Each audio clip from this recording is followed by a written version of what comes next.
tuguse mu ddakiika eno yennyini okubanga tukuweereza mu mpeereza ey'enjawulo nga tukutuusaako amawulire agavudde mu celebrities bo ab'eggwanga lyaffe Uganda. Gwe wenna eyeekumidde wano ku Fifi J The News Anchor ngamba nti okola kyamaanyi nnyo nnyini ddala era weebalire ddala ate nga nawe eyaakatweyungako omukwano. Nkusaba sooka osubscribinge ate tubeere nga tugendera ddala mu maaso. Olunaku olwaleero mbaleetedde baana bawala era ndowooza olaba entobeka gye mbatobese ya njawulo ate gwali mu kiraaso oba wategeredde Fifi kiki leero kyagenda okubanga ayogerako.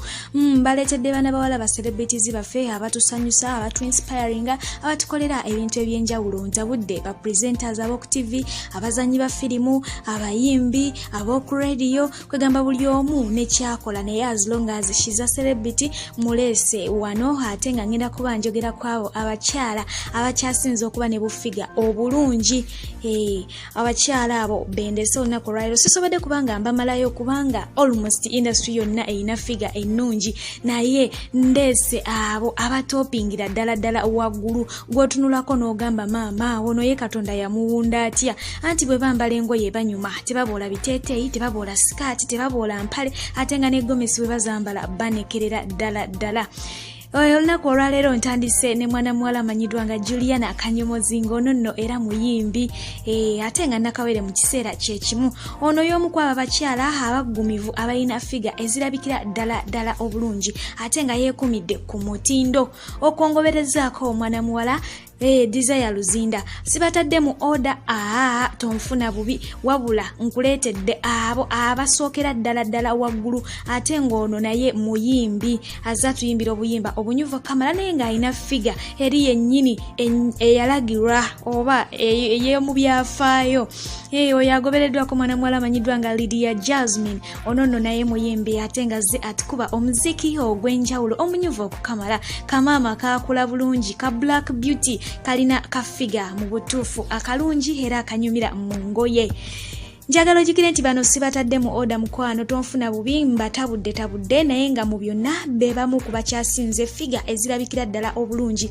Oye mwana muwala amanyiddwa nga Maureen Nantume era nga muyimbi obuyimba bwe muze mubuwulira azze nga atukubira omuziki okuvira ddala amabega paka nakati akyatutwaza naye nga y'omu ku bakyala abambala n'ogamba nti maama yitawo.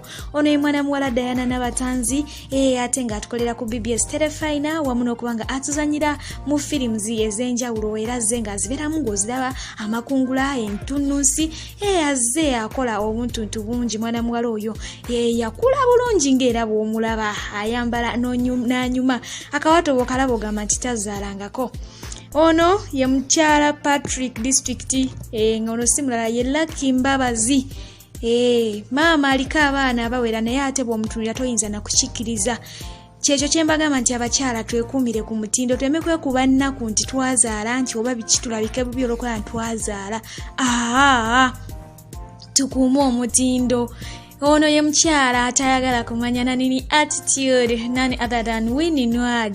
Mukyala yakulira ddala bulungi aliko ebina aliko hips kwegamba ali mu kilaasi teri kyayambala n'atanyuma nti olaba ne bweyesiba weesibiresu ogamba nti maama yitawo. Omukyala yakulira ddala bulungi engoye tezimuboola. Mu lunyiriri olwennyini mulimu omukyala amanyiddwa nga Florence Nampijja ng'era ono akukolera program amanyiddwa nga Tutacyanca ku BBS Telefina ate nga akuzanyira ne firimu era azze nga azanya mu firimu ez'enjawulo okugeza nga entunnunsi n'amakungula. Best friend wa Diana Nabatanzi oba okitegeera otya kwegamba bo beeronda. Seerabidde mwana muwala ayina ebbina limuzito wa kiro namba ye kiro emu yokka. Ono nga amanyiddwa nga Martha K kazanyinkirizi waffe atumalako stress ate nga muzanyi wa firimu. Munnakatemba mulamba oyo naye alina figa eri yennyini eyalagirwa.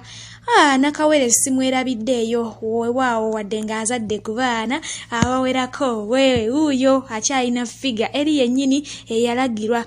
Mukyala Kulumba alabikira ddala bulungi. Mukyala aggumidde abaagalwa abalungi abakyala be bamu ku abo sisobodde kubanga mbamalayo nga wenkugambye naye nkugambye nti nkuleeteddeko abo abakyatopingira ddala waggulu.